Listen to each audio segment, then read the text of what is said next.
let's start the day with Moto3, and three things to remember from this race were number one, Kaito Toba won. It was the first time a Japanese rider won on Moto3.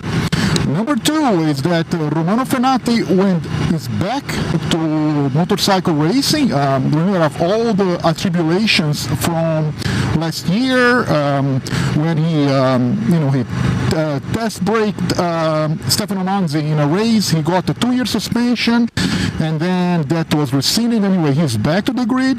And then number three is that Aaron Canet remains my favorite for this year's title on Moto3. So let's take a look at the race and what happened there in Qatar. So Canet started in the pole position now racing on Max Biaggi's team. And right on the beginning of the race, it started with a bang because Tom Booth Amos crashed on turn 6. There will be a lot of action on turn 6 on this race, and he took three other riders with him. So the season started with a bang, which is actually quite common in Moto3 that the races start with some sort of crash.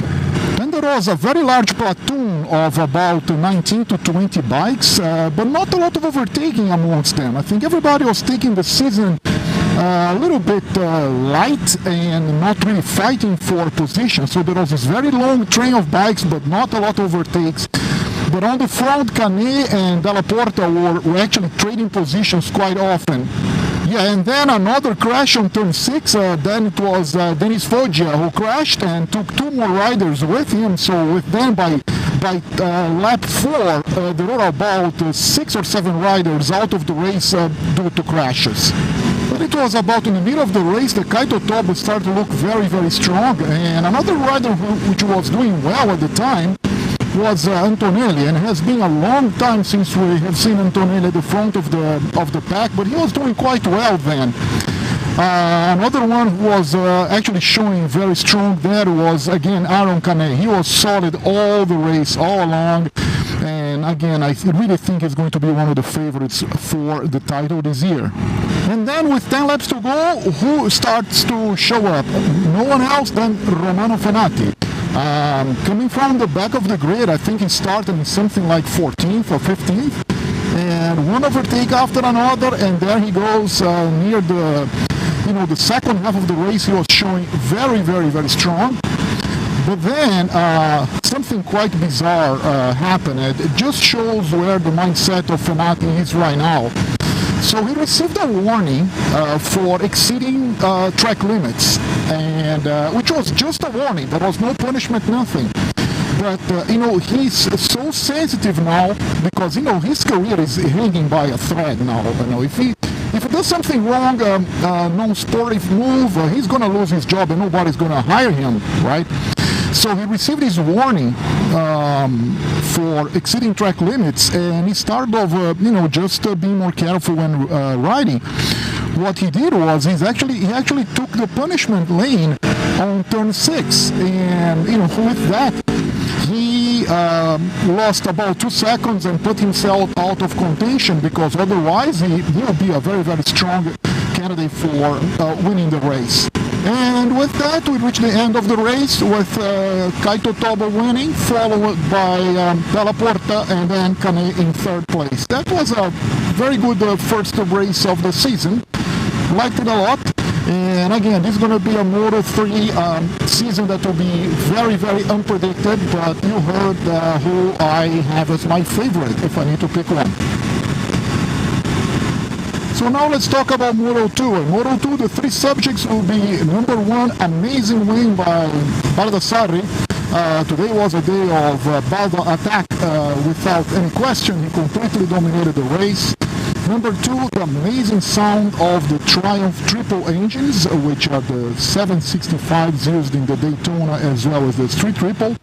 And number 3, amazing return to form of Thomas Luthi, who is back from MotoGP. Now he's racing on Moto2, as well as on Remy Gardner. Remy Gardner did very, very well today. It was great to see him running well in Qatar. Gardner, who is a driver that I have no question, criticized a lot in the past, so it was great to see him in such a great form.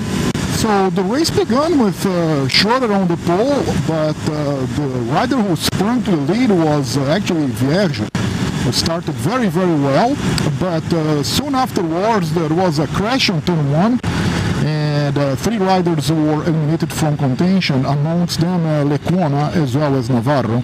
Both of them got eliminated right there on the first turn of the season, which is, quite frustrating.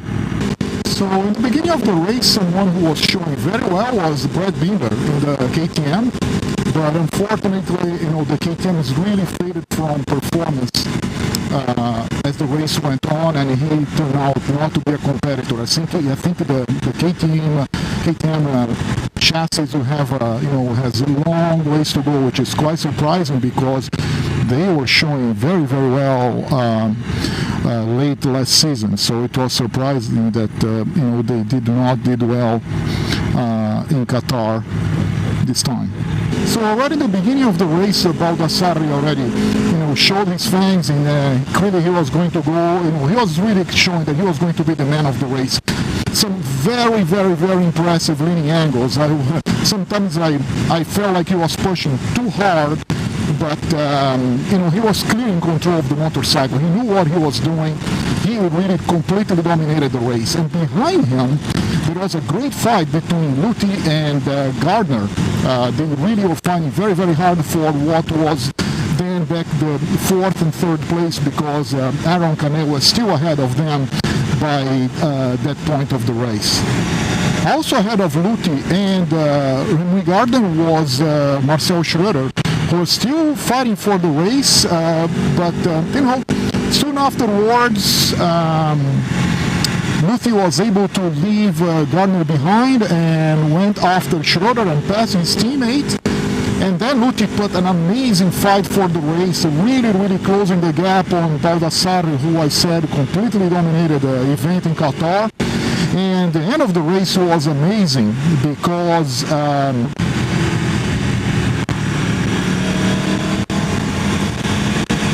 sorry, I got distracted with the water there because there is a lot of streams crossing the pavement here on Decker Canyon today.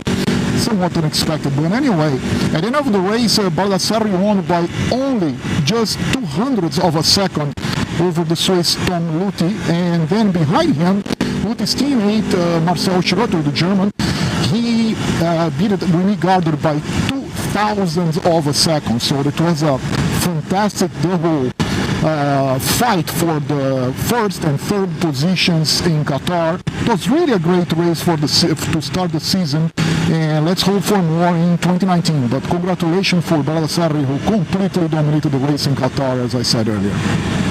And a final word about Moto2 is that Enea Bastianini, which is my favorite rider in the series, he was the best rookie. I was very happy with that. Enea showed very, very well in Qatar, and he ended the race in the remarkable 9th place.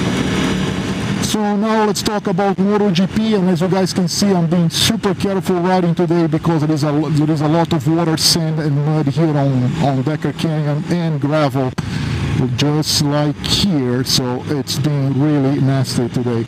But anyway, talking about MotoGP, that was the best race of the day, and it's not every weekend that we see that I say that MotoGP was the most exciting races, because I really love Moto3. But anyway, it was a fantastic win by Andrea Dovizioso, who really deserved after a fantastic fight with Marc Marquez. The second comment is about Marc Marquez himself, so let's not fool ourselves, because Qatar is not a track that favors Honda. So he did so well in that track, and he actually said that at the end of the race, that he was happy to see Qatar behind him, because that's not really a layout that suits Honda well. And the third comment of the day goes to 2 riders who came back after health problems. One is Tito Rabat, who had horrible fractures in last year's English GP in Silverstone, and he was clouted by another bike after having crashed. and also Cal Crutchlow, who had a lot of health issues over the break, and Crutchlow had a fantastic race today, so I was very, very happy to see him in such a great form in Qatar. So the race started with Maverick Vinales on pole, which was a surprise to me because I was not expecting the Yamaha to do well in Qatar. But at the beginning of the race, the rider who really showed great form was the Australian Jack Miller. He was really doing very, very well. Really putting up a fight with the top of the riders. But then something really bizarre happened. The seat of his bike got loose, and he started to move about on the motorcycle, and then he decided to throw the seat off the bike because it was actually completely loose. So when he did that in the middle of the pack. He just removed the seat of the bike and threw it away at the riders behind him, which was not a very smart thing to do because he could have seriously jeopardized someone else's race or even caused a crash, which that fortunately didn't happen. But and then soon afterwards, he started to move a lot on the bike, and in order to make up for the all that jiggling about, he started to ride in a very different position, and with that he destroyed his front tire. Then he had to abandon the race because the front tire was completely gone. Plus, of course, he didn't have the seat on the bike anymore. So the race was very exciting because there was a very tight group of riders. In fact, by half the race, I think there was about 10 seconds covering all riders, which was incredible, including Fabio Quartararo, who was very unlucky and had to start the race from the pit lane after he could not start the bike, the engine, on the grid. But everybody was very, very close to each other. There was a crazy fight for the first position with Dovizioso, Marquez, and Rins. Rins was showing very well. Both of the Suzukis were being very, very fast and really showing great form in Qatar. I was very surprised to see them in such a great form. Did not expect that. Another rider that I should mention was Juan Mir, the Spanish rookie, who was in great form. Amazing. Reminded me a lot of Maverick Vinales' first race in Qatar a few years back, when he took the top class by on his hands. Really, he really showed, hey, I'm here to stay, and Mir did the same. Mir, of course, is very young, and I think we have we're looking at a future world motorcycle champion, really. So the race went on with this group of riders with Dovizioso in front, followed by Marquez and Rins and Crutchlow, and Rossi coming behind all the way from a position. I think he was at a certain point on the race in something like 10th or 9th or 10th place. So Marquez also started to show better and better as the race went on.